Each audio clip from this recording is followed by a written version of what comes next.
Oh dang.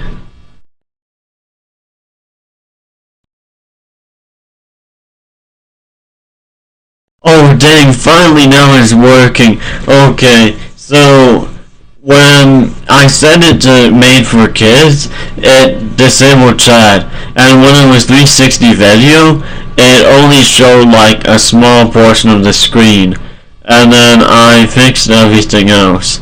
So now it finally works. Now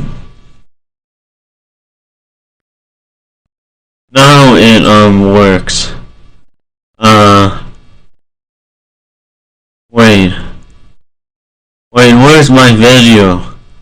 I wanna watch it. I wanna play my own video to add views. Wait. Oh dang. I wanna play my own video to add views. Oh dang. Dang, I'm back to using OBS. I'm back to using OBS. Oh dang. Oh dang. Dang, I'm back to using OBS. I'm back to using OBS. Oh dang. Oh dang. Wait, why does it say 0 concurrent viewers? Aren't I viewing myself? Oh dang. I thought I'm viewing myself. Wait, why does it say 1 live viewers? Aren't I viewing myself? Oh dang. I thought I'm viewing myself. Wait, why does it say 1 live viewers? Wait. I thought I'm viewing myself. Wait, why does it say 1 live viewers? Wait. Wait. I thought I'm viewing myself. Wait, why does it say 1 live viewers? Wait. Wait.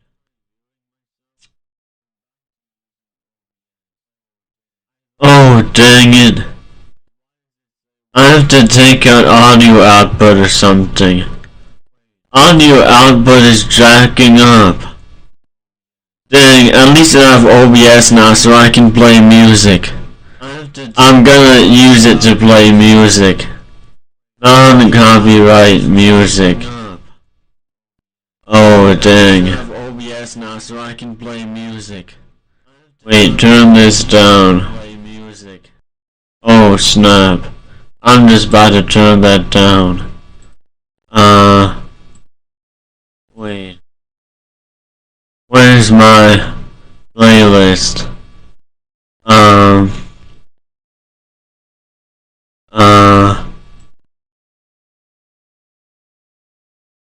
There. Okay, go to the song.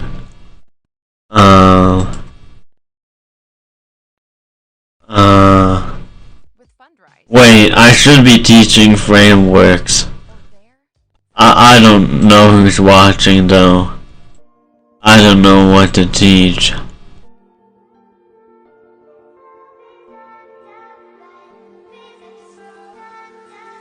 I don't know what to teach.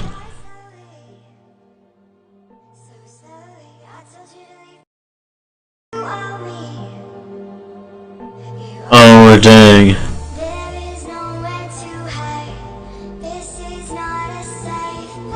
Oh dang.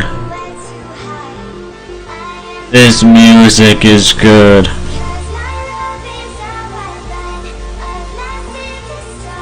This music is so good.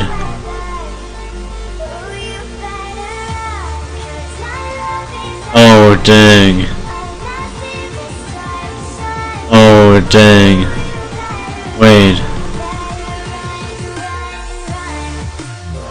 Audio has more than 2 channels. Oh no. What is this?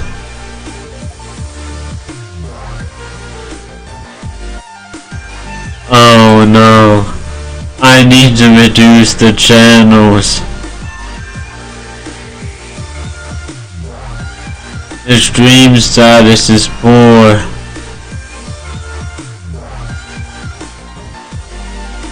No, the stream status is poor.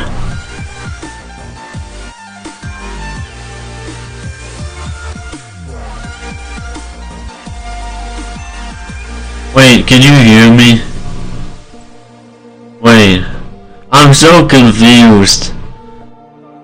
Oh dang. How do I get rid of an audio channel? I don't understand this. Maybe I should unplug from my microphone, but then I can't hear it. And I can't hear the music. Maybe I'll just do that. But it's so fun listening to the music, dang. Alright, I'm gonna unplug so I can't hear myself. Okay. Oh dang, put my lights back on. Dang, I can't hear myself talking. Dang, please don't leave my video. Wait, I need to put my lights back on. Oh dang. Oh dang. Oh dang.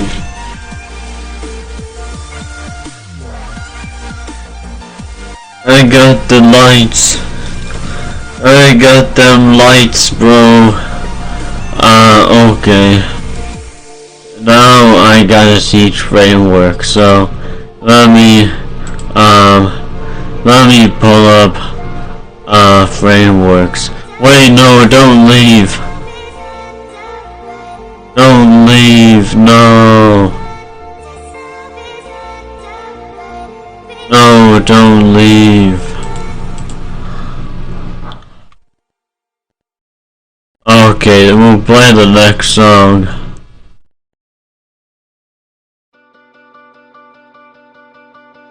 We'll play the next song. How about that? How about that? We'll play the next song. We'll play the next song, bro.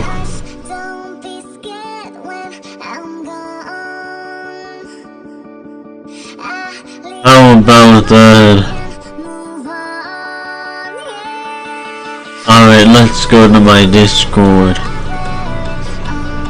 Oh dang, Ashka Ninja.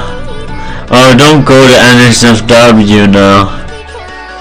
Don't go to NSFW.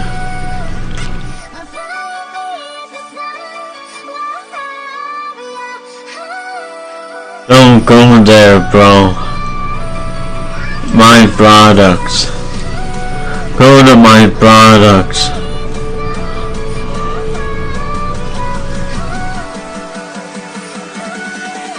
Wait, do I have these files downloaded? Wait. Wait, you can't see what I'm looking at. Do I have these files downloaded?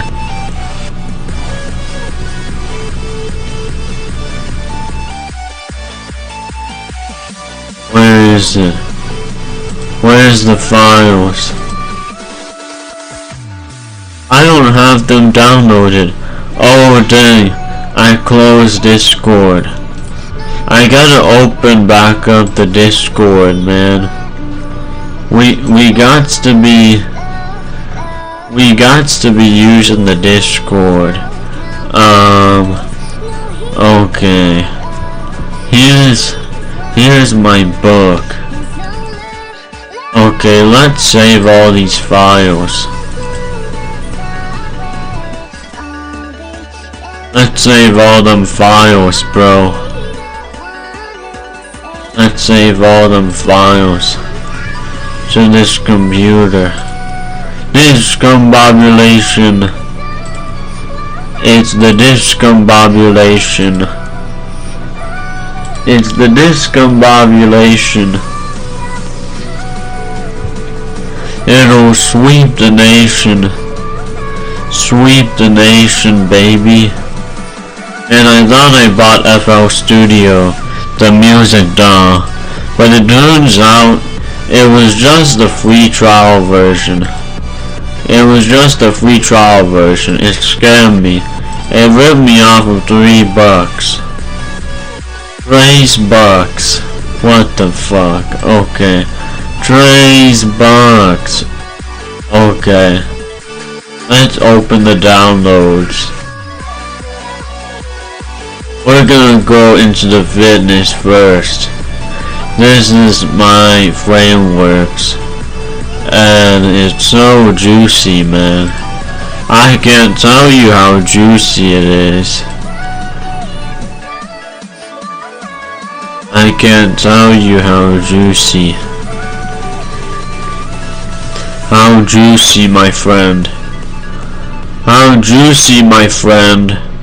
Ooh. Ooh, you'll never see how juicy.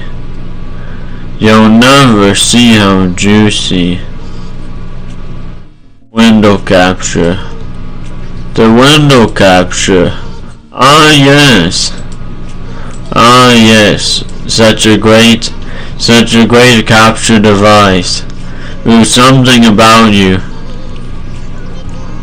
Are these lesbians? Wait, you can't see. They're kissing, two girls. Let's go to a different song. What's a better song? I'll just leave it at that song. Here's the book. So existential means you learn from extrapolating knowledge from experiences. So you make RO discoveries. And frameworks are when you perfect something. And how you know it's perfect is when it's super easy, super effective, universal, guaranteed. And frameworks need a secret concept, secret technique. So you either use maximization of strongest combination of factors, or significances, or loopholes. So then I explain how it's perfect and nobody else has it. And then I have tables of contents. And then it starts off with this. So with body weight, most people can't lift over a certain amount. So if you see people pumping out reps, they can't actually do that much, and they can't do that heavy weight. So the other significance is that you can get to actually that heavy weight by doing a lot of one-arm weighted body weight exercises, and one-leg body weight exercises won't get you to be super elite, because for legs they're much stronger than arms, so you'd have to do one-legged weighted with a lot of added weight or added resistance. You can also use resistance bands as added resistance. And then with the fitness industry, there's a lot of problems because they don't teach people the right knowledge to train high enough intensity, and trainers aren't needed to build muscle to progress. You don't need a trainer. A trainer is just for motivation. So you would use a strength coach, and this is approximate ranges. This isn't accurate. But what is accurate is that if you do step aerobics, you can progress to like really fast within a short time. Within a short time, you can progress to Olympic running speed by doing step aerobics. And if you do cardio with ankle weights and jump aerobics, which step aerobics is stepping up and down onto a chair, a sturdy chair or bench, like you would step up and back down, and the leg you stepped down on, you would step back up on that leg. so it doesn't alternate completely. It does actually alternate so that you do it the same way on both legs. And then you can't use treadmills with one-legged hopping because it'll break the treadmill, but for one-legged cardio you can do one-legged jump aerobics, which is where you jump up and down and back up and back down on one leg. So that's 4 jumps. So you're going from 4 jumps to 6 jumps. And accessory lifts aren't needed because you can't load up on the weight when you use a barbell, because you have to have the stability is lacking in the move. And with anti-aging, you can do aerobic intensity, which is 60 to 85% of your max cardio intensity for an hour a day. It'll prevent you from aging those days. And with the speeds, if you're taller, you're not just taller but wider. So if you're like 25% taller, you're 50% faster than if you were 25% shorter.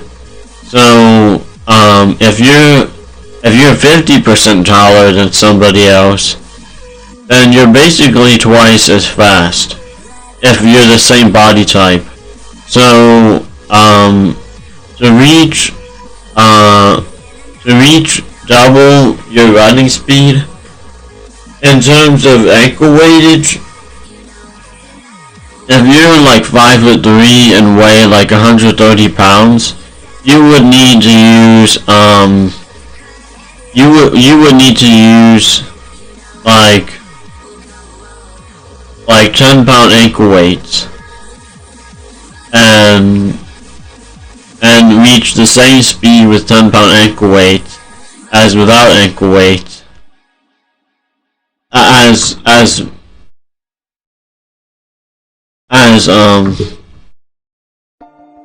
without ankle weights, but before you trained, to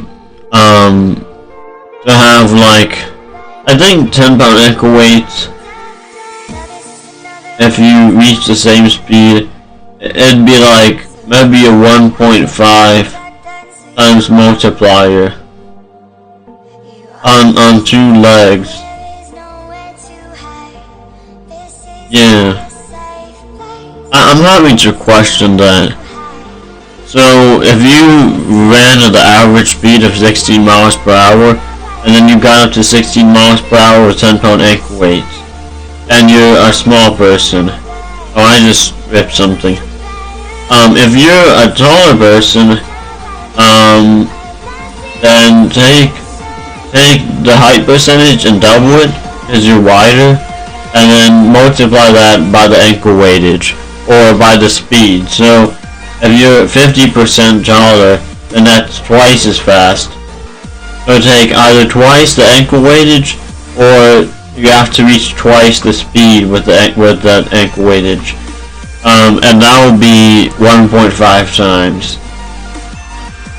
And you can just modify the ankle weightage and the speed, and just use that base factor of 1.5 for 10-pound. And it's a pair of ankle weights, 10 pounds on each ankle. And then when you do this cardio, your body temperature is easier to regulate, and after a certain point you would die from having too high of an internal body temperature. But I hypothesize that if you do this cardio long enough, you'll be able to withstand higher internal body temperature. And with dropping the weight 5 pounds, depending on what type of muscle mass you have. If you have bulk muscle mass, dropping the weight by a little bit doesn't help increase your reps by much. But if you have all lean muscle mass, dropping the weight will increase your reps a lot. and then with one-legged jump aerobics, it's like the 1 rep max of cardio. So it improves your your speed in each set. And the set is just from start to end while you're doing the exercise. When you start to when you end repetitions. And if you also fall with your body perfectly horizontally level, you won't accelerate faster. You won't reach a faster speed than 122 miles per hour, roughly. So, if you can run that fast without amps, then you can land from falling from the sky. And, the amps are when you do Naruto running and you lean forward. And also, if you, instead of standing up straight and taking long strides, but you bend at the knee, squat down halfway, and you run on the balls of your feet and run by pressing forward with your legs, that will increase your speed a lot. So if you combine both amps, it's like over twice as fast running speed. It's like between 2 and 3 times as fast.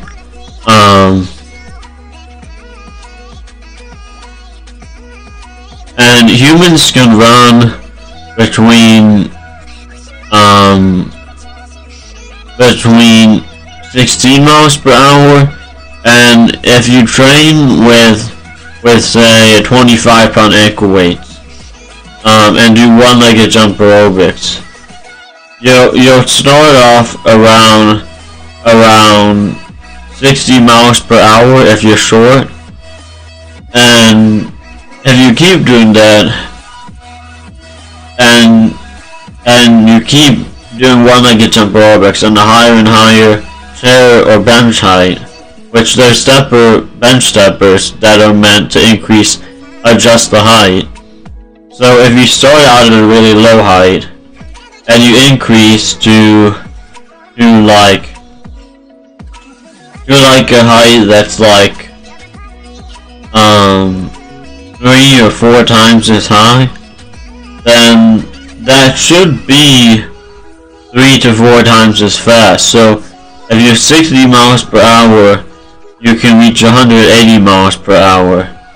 So if you consider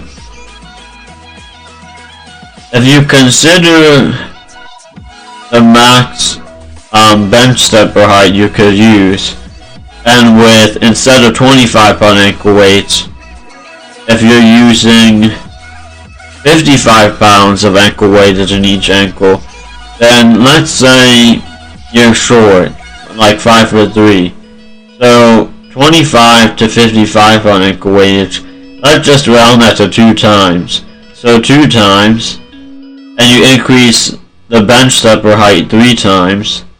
So 2 times 3 times 60 miles per hour is 360 miles per hour. So with regular equipment, not doing anything too crazy, and regular bench stepper, you're not using any special thing to jump onto, any special platform, you can reach 360 miles per hour.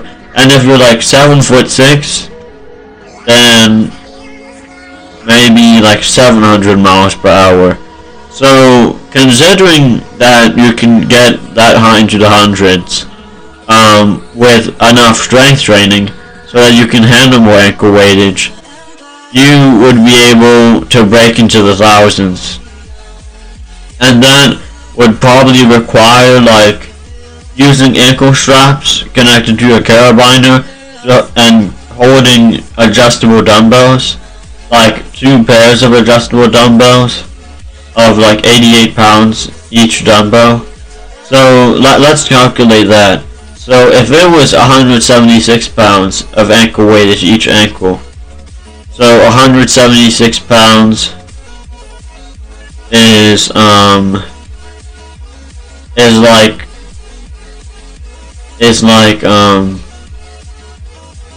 is like 3.5 times as much as 50 pounds ankle weighted. So 3.5 times as much. So 3.5, and let's say you use a higher bench stepper. So let's say instead of 3 times higher, you're using 6 times higher. So that's double, and then times 3.5. So that's 7 times faster. So if you use 88 pound dumbbells, 2 pairs, so 1 pair on each ankle, and you use a bench stepper that's like, so it was 3 times higher, and then this is 6 times higher. So this is like a bench stepper that's like 3.5 feet tall. And plus you're standing on a few inches tall stool, bench, stepping stool, to be able to have the ankle weights hanging already when you're standing, so it's already weighing you down, so that when you jump, it's already weighing you down from the start. So that would be 7 times 360 miles per hour. So that's like 2,540 miles per hour. So that means it is possible to and that means if you stand on that stepping stool, you're gonna need a slightly taller bench stepper. So let's just round it up to 4 feet tall.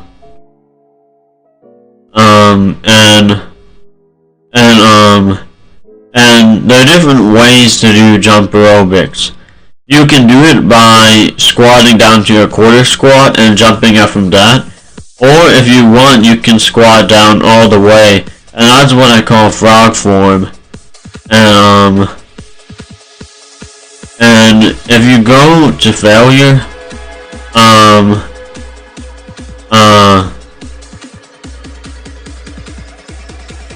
if you go to failure with cardio,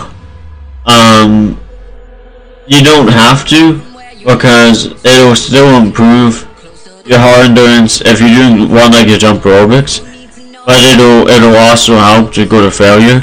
But with strength training, you do have to go to failure to even improve. And then with the limitation, people can build 15 times their body weight and muscle mass, because there's a rare chart of muscular experience where if you multiply up all the multipliers, like in the first year you can build 25% of your weight and muscle mass, then you get a 15 times multiplier. And I don't have the exact chart, but I've seen it before, so I had to roughly approximate the multipliers. And your swimming speed could also improve, because you could start off at 3 miles per hour average speed, and since your average speed is based on your oxygen being depleted, if you just stepped into the pool and swam at your max instantaneous speed, and that was it, that's all you swam, that's for like 10 seconds, you could probably reach your max instantaneous of like 20 miles per hour, because you're using your whole body to swim, whereas running just uses lower body. So swimming is actually faster than running. It's just in the Olympics and stuff, when they swim, Michael Phelps has an average speed of 6 miles per hour, so you're not really swimming that fast because you're trying to conserve oxygen. So with doing this cardio, you could potentially be able to swim at an average speed of like 9 miles per hour. Yeah, at an average speed of like 9 miles per hour. If you triple your heart endurance, then if you quadruple your heart endurance, is like 12 miles per hour. So if you take 20 miles per hour and you multiply that by 3 or 4, you could be swimming at a max instantaneous of 60 to 80 miles per hour. So my max instantaneous swimming would be around 80 miles per hour because I have zone nerve damage, so I'm actually only like, oh no, wait, I'm sorry. So my max running speed is, my max instantaneous is like 60 miles per hour, but I have zone nerve damage. So my real max instantaneous running speed is like probably in the 80s miles per hour. So my max instantaneous swimming speed would be like 105 miles per hour. And that actually makes sense because when you swim, you can already swim at like 20 miles per hour. So if I multiplied, or no, not 105, just 100,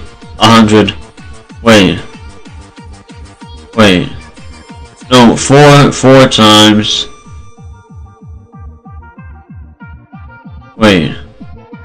no, my max swimming speed would be 80 miles per hour, because it's 4 times 20 miles per hour, because I multiplied 4 times, okay.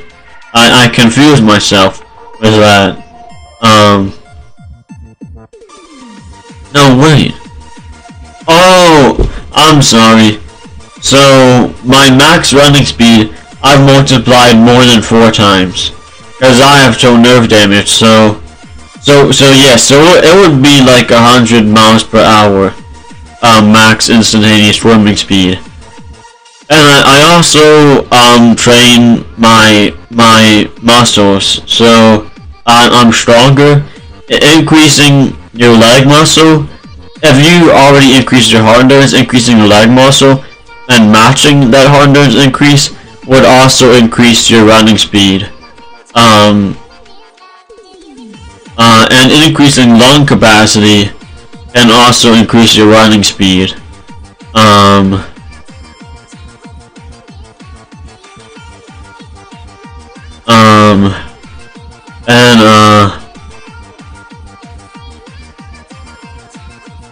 But when you normally just run like 100 meters, you have an average speed and then there's a max instantaneous. So your average speed is when you just take the length distance that you traveled and divide by the time. That gets the average speed. The max instantaneous is a lot faster.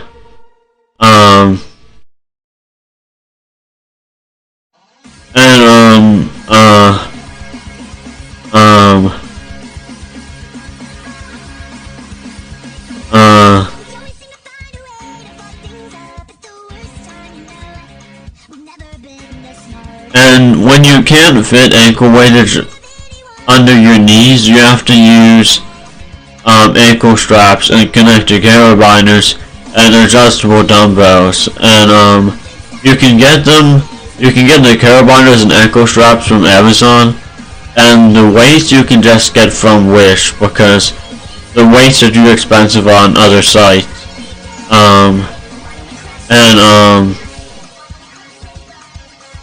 Train lung capacity, you can stretch your diaphragm, like arch your back to stretch your rib cage and hold your breath while standing. And once you get better, you can do it while running in place and then sprinting traveling distance, all while stretching your diaphragm while holding breath.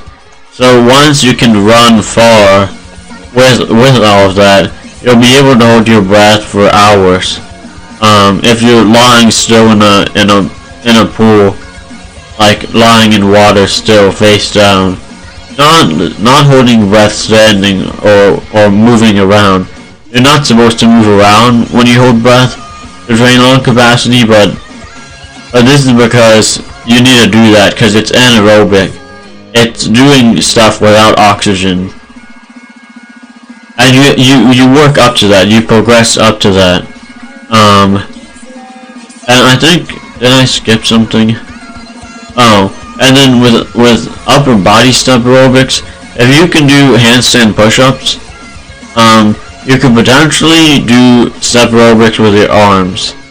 And I don't really know how to handstand, because I haven't, so I'm not going to talk about it. But then, on eBay, there's actually not ankle weights more than 25 pounds. I just found an empty ankle weights case, so I need to delete that. And then with your muscle appearance, type 1 muscle fibers, I guess, is lean muscle mass. So lean muscle mass is smaller when it's not flexed. When lean muscle mass is flexed, it's a similar size as bulk muscle mass when it's flexed. But bulk muscle mass is always bigger, flexed or non-flexed. And lean muscle mass when it's not flexed, only is defined by the bulge in your arm or leg. So if you didn't have any muscle there, your arm would be flat there. But there's a lump out from the lower and upper part of your arm, of that half of your arm, like from your elbow and shoulder. From your elbow to then your bicep, it should lump up and over. So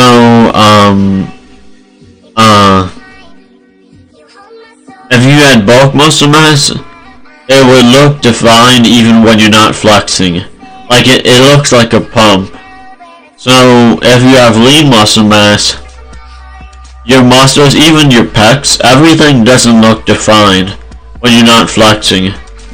So if you see guys with these big pecs, that's bulk muscle mass. There are guys with pecs that don't look like that because they have lean muscle mass. And a person could have bulk muscle mass in some of their muscles and lean muscle mass in other muscles. There's no like one set rule.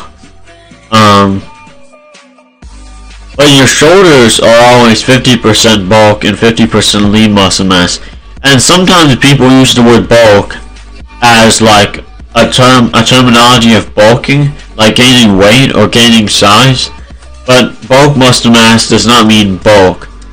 It's type 2 muscle fibers, which can range as low as, I think, 0.75 pounds of lifting force per pound of muscle. So in fact, bulk muscle mass could weaken you, because for every pound of muscle you're building, you're having less lifting force because it's just gonna weigh you down.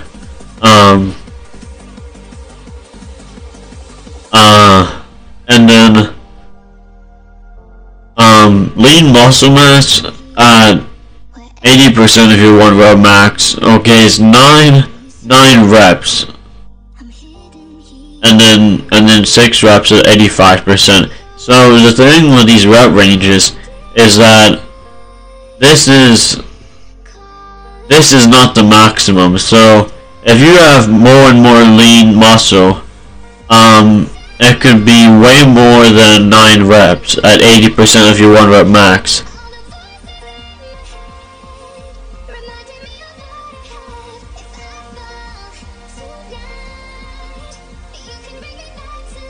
It's greater than 9 reps, and if you have mostly bulk muscle mass, it's less than 7 reps at 80% of your 1 rep max.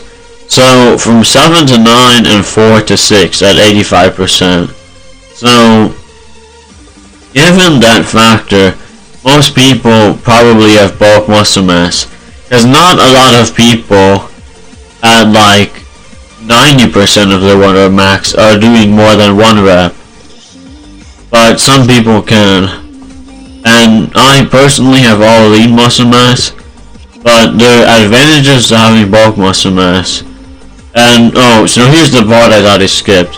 So with reflexes, you can buy 100 handkerchiefs from Amazon for $30 and throw them up in a ball, and they'll hit the ceiling and then they'll spread out and fall down and you can catch them before they fall to the ground. And once you can catch like 40, you'll have the world's fastest reflexes, because the fastest juggler in the world can juggle 13 balls. So if you can catch 40 handkerchiefs, that's faster, because for every roughly 3 or slightly less than 3 handkerchiefs is equivalent to juggling one more ball. So 40 is a little bit well over that.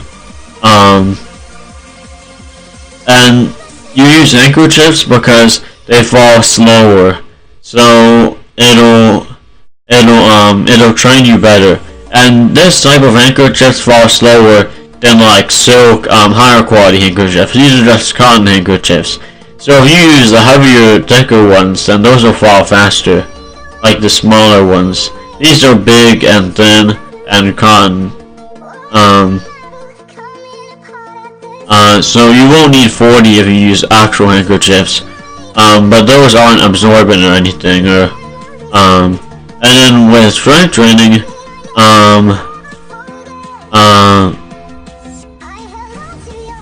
you can do weighted bodyweight calisthenics, where you go from doing 1 rep to once you can do 2 or 3 reps, you can start adding weight.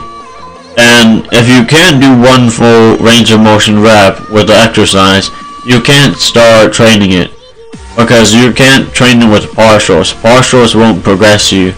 So if you can't do 1 full rep yet, you have to use an easier variation of the move and do weighted of that. So right now, I can do like a few full planche push-ups, or I can do like 1.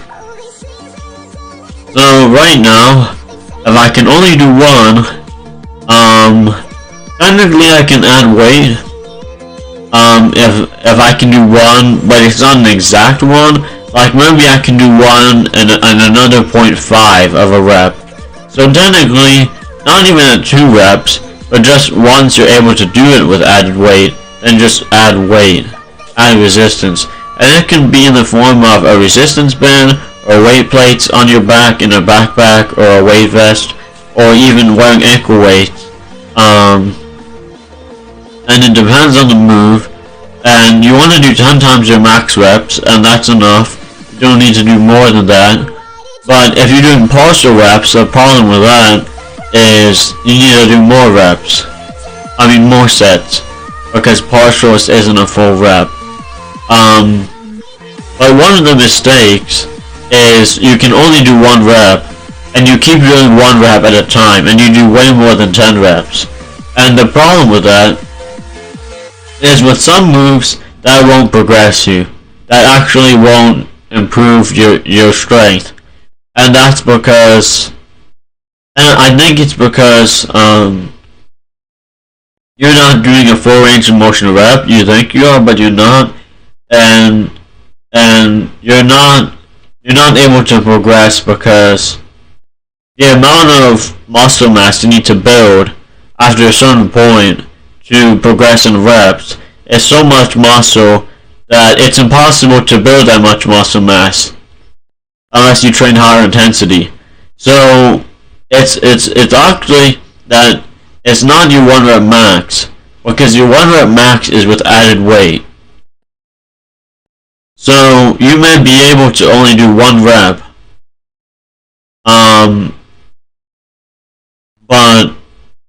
but actually you can do more than 1 rep. In fact, with certain moves, when you complete the rep, you're in a position where you can't go right back into the next rep. So you may in fact be able to do several reps and not know, and just be doing 1 rep at a time. I think that's the explanation that I needed. So yes, with some of these moves, like, I'll give an example. It's full planche push-ups. If you push from your waist and it distributes your whole body weight, so your whole body's in the air, then you're going to end with your body like forward a little bit. So you need to reset and go back to be able to have bent arms to complete the next rep. But you're lying forward and fully extended on the floor, so you're not able to go into the next rep. So in other words, when you do these exercises, you have to use added weight. And I used to say with over 35% of your body weight added weight, it's less than 10 sets you need to do. But it's always 10 sets of your max reps. So, and it's always your max reps because you're doing, 1 rep max with added weight.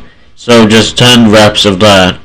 And if you mess up and it's not your 1 rep max, then just go until failure anyway.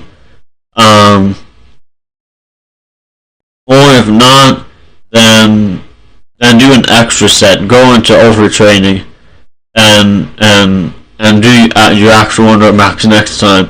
But yeah, here's the chart. So some of these are off, I think. Year 2 could be 23.5%, but I purposely set it to 23 because 23.5 will raise the multiplier. So that way this is conservative. This multiplier might not be as big as it is.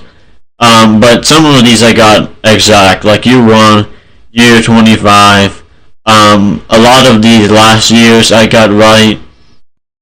From year 19 up, I got some wrong probably. There's some percents. Year 7, I think I did get right. I think it is 17.5. Year 5 is right. Year 10 is right. Year 15 is right. I just don't know about some of the meta ones and like in-betweens. Some of these are right too. Year 4 could be something weird like 21.5 or 21.25. Some of these could be, there could be a 0.25 other than year 22. And then, wait, what is all this? I forget I typed that. Oh yeah, and you can use the barbell rack because if it can handle 1,500 pounds, then the barbell will break at 2 to 3 times that resistance. So you can only use the barbell up until 3,000 to 4,500 pounds. So you don't want to use those barbells. Well, actually, if you use the polypropylene bungee cord as added resistance, it's able to go up to 675 pounds of added resistance. So you can only fit, if you can fit 7 loops, 7 layers of the band in your hands, then that's equivalent to 4,500 pounds. So I don't know that a barbell wouldn't be worth it, but it would definitely cost a lot more than a polypropylene bungee cord, because that's what you have to use, at least for upper body, when you can't use the equipment anymore. With lower body, a polypropylene bungee cord would actually be easy to use. Weights would be better for legs, but they don't make heavy enough weights, so you would have to use the polypropylene bungee cord for your whole body to train as added resistance. And for legs, you wouldn't use it for squats. You would do isolated strength training with your legs. And for quads and shins, you can train them just by looping it, tying it over your legs when they're bent. But for calves and hamstrings, I'm not sure how you would adjust it. And all this equipment you don't really need. I typed this out before because this is what I was thinking you would use. But a stability ball can help train balance and stability because you can get ones that have a 2,000 pound weight capacity and a 1,000 pounds burst capacity. So actually it's a 1,000 pound weight capacity, and if you get 4 of them and do your moves on all 4s on them, or just get 2 of them, then you can practice stability on them. But if you use a polypropylene bungee cord, you wrap it around something on your body and then you press into it. So it's canceling out the force. So if you use a polypropylene bungee cord, it's not adding any more force onto the stability ball. So you would only use a stability ball if you're using like weight plates or a weight vest as added weight, which is why it's so good, because it goes up to 1,000-pound weight capacity. So you're not going to be able to fit 1,000 pounds of added dumbbells and actual weights on your body. So it would be worth the money. And with a hand grip strengthener, the best way to train tendons would be to isolate them and train them with body weight. So do push-ups with your finger extensor tendons and do pull-ups with your finger flexor tendons. So a hand grip strengthener isn't the best to train your finger tendons, specifically your flexor tendons, but there is a hand grip strengthener on Amazon that goes up to 1,200 pounds of resistance. And if you modify the form to hold it lower down and the springs of resistance are higher up, you can double the resistance, roughly. So I would say 2,400 pounds of max resistance, because you have less leverage holding it lower down. So it's more rotational force against you. You have less leverage pulling on the springs. And then there's something you might need if you do slick floor bridge curls, which is slidey pads.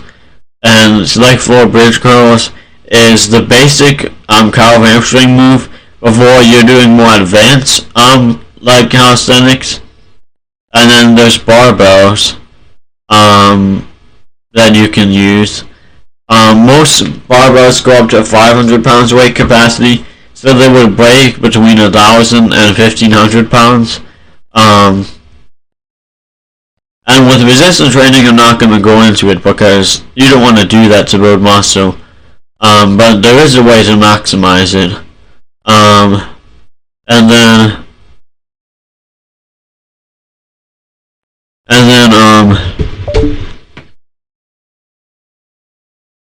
there's like a lot of information that isn't necessary to know.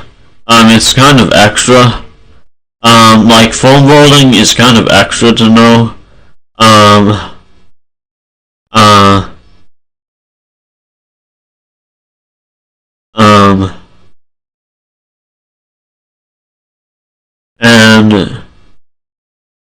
And like with minor muscles, also nutrition. You just need to eat between half a gram of protein per pound of body weight to 1 gram of protein per pound of body weight when you're doing really high intensity strength training. And creatine does not help. It only does some small minor stuff. Creatine doesn't build muscle. The reason it's good is because it's cheap, but it doesn't help much. If it wasn't cheap, it wouldn't be worth it. And then whey protein is good, and you don't need to take pre-workout and post-workout. You don't need all of that stuff. That's only if you need the energy for some reason. And there is supplements you can take that can increase your muscle mass besides protein powder, but honestly you don't need to use all of that. With progressions, you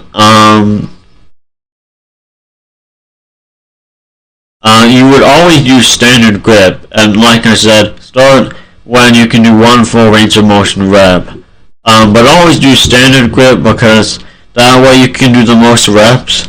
So if you do wide grip or narrow grip, you can do less reps. It specializes in different muscle groups, but it's less good for the overall compound muscle group for that move. and the different calisthenic moves that you would do, and the ones that you wouldn't do to build the most muscle, because some of them don't progress you as fast. Some of them can be done after a certain added weight threshold, like you can't do them with that high added weight, and some of them are just trickster moves, like human flag. You wouldn't do that to strength train. It's like a street workout move. And then with stability, you can do weighted calisthenics while hanging from a pull-up bar, hanging from resistance bands. And the resistance bands don't have any stability. So they're not only strings like bands, but they also stretch. So it's different than hanging from gymnastics rings. Gymnastics rings have a small amount of stability. With the stages, the first moves you would do when you've used no muscular experience, or just when you can't do much, is you would do chin-ups, and I guess pull-ups too, and push-ups, and dips. I forgot dips in here. But technically you don't need dips. For leg moves, you can already do one-legged squats probably. So you would start off doing one-legged squats. You would start off doing select floor bridge curls, and you can also do some core moves like hollow body. You could do oblique crunches. You could try L-sit. And all of these moves you can look up the form. I wrote them out in a paragraph, but it's kind of hard to read all of that, so you might just want to look up a video tutorial of how to do each move, or all the moves that you would progress from. I included extra moves in the stages. Like here is resistance training, which is stage 2 for arms, upper body, and here is moves that you don't need. Like you don't have to train forearms. Most people don't train forearms. I used to go to the gym, and I was the only person who trained forearms. With chest flies,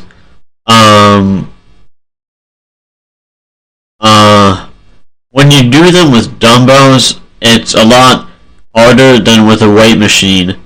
Usually when you use a weight machine, you're lifting that actual amount of weight. But the thing is, when you use a weight machine, it's pulling on a weight stack, so you're not actually lifting that much weight if you were in the same position, like lying down in chest fly. So, also with legs, if you do weight machine leg exercises, you're not able to actually lift that much with legs. If you had a dumbbell attached to your ankle or to the front of your ankle, you're not actually able to leg curl and leg extension that much, because you're also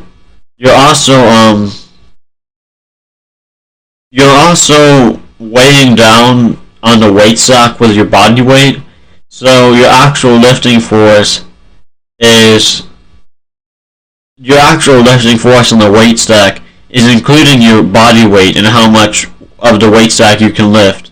I think that's how it works. I'm not gonna go over all of the moves because there's so many. But then stage 3 has advanced calisthenic moves, and you wouldn't do all of these, but I made a difficulty scale, and I made different difficulty scales to show you the actual difficulty and what other people would say the difficulty is. So this middle difficulty scale is the real difficulty. So as you can see, I put squat very low. And I put squat that low because you can actually reach thousands of pounds of a squat. And some of these need to be adjusted because the actual limit of squat and bench press you can reach is really high. So these numbers aren't accurate. They are accurate in terms of you not being able to get that high because exercise equipment isn't able to reach the human limits of strength. So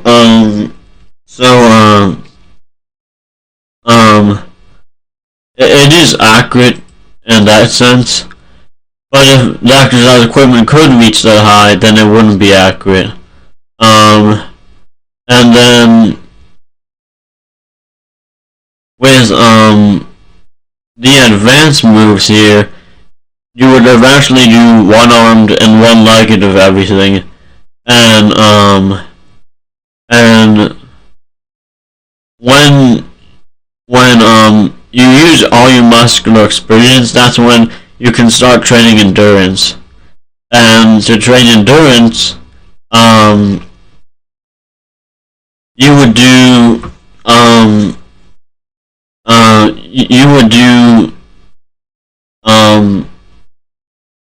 one arm and one legged, but just without as much added weight, and you would keep training from the 15 plus max rep range, because when you can do 15 or more reps, it goes into endurance. It doesn't go into building your muscle mass.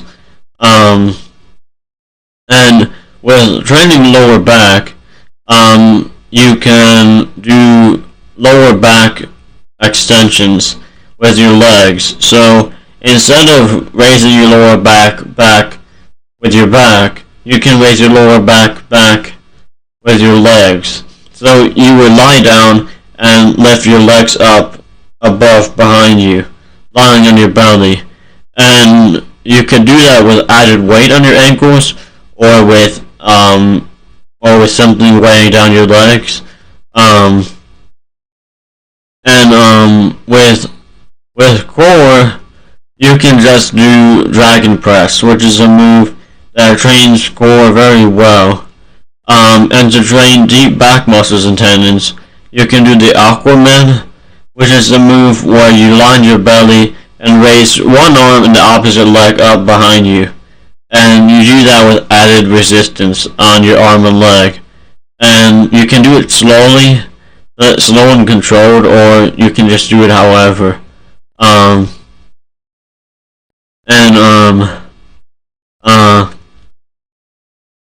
And stamina is used to describe a condition where it affects your strength or endurance. So you could use stamina to say that it decreases when you're tired or something, but you wouldn't use stamina to talk about your strength and endurance level, because strength and endurance is power in fitness terminology.